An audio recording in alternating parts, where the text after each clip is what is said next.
kwa wananchi na si vinginevyo.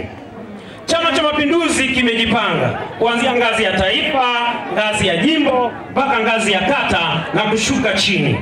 Hivyo kama mteule wenu, mkinipa kura zenu za ndio ambazo naamini wote mmeniahidi mnanipa, nitakwenda kufanya kazi mtakayokuwa mmenituma nyinyi kwenye baraza.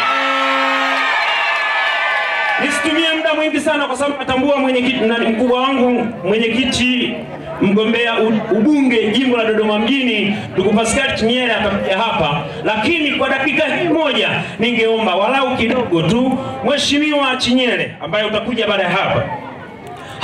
Hadhara hii iliyoko mbele yako inaamini na imekubali kwamba itakupa kura za ndio. Uongo kweli? Pamoja na hayo, na mimi nitakuwa pamoja nawe kwa kuhakikisha na kuwakilisha wewe pamoja na Mama Samia kwenye hadhara hii na hata ambao hawapo hapa, lakini kwa manufaa yao. Ninayo machache Mheshimiwa Mbunge ya kazi ya maendeleo kwenye kata zetu zote ikiwemo kata ya Kilimani. Kata ya Kilimani inazo changamoto, lakini siwezi kuzisema zote. Kwa dakika chache naomba niziseme walau hata moja au mbili.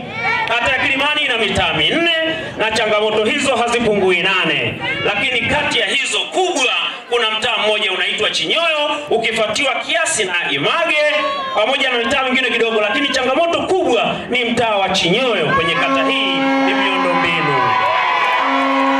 Mheshimiwa, mambo mengine tunaweza tukasema tunakwenda na taratibu, ila swala la miundombinu nitaomba mimi na wewe twende nalo miguu miwili na mikono miwili, pale inapohitajika kuwezekana lifanyike.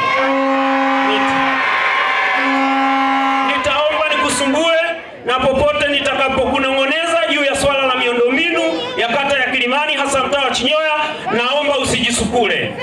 Yani usiseme Nyamale, yani nitaomba unisikilize na hatimaye tutatua.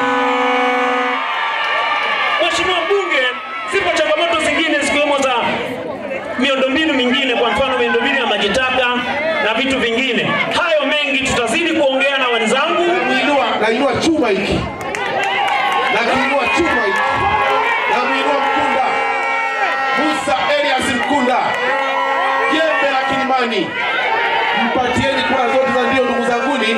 Tuingie kwenye halmashauri mimi na yeye. Changamoto zote za hapa Kilimani na Chinyoyo na maeneo mengine Image na kadhalika tuweze kuitatua na nyinyi ndugu zangu wa Kilimani uweze kuishi katika maisha ambayo yanastahili. Sisi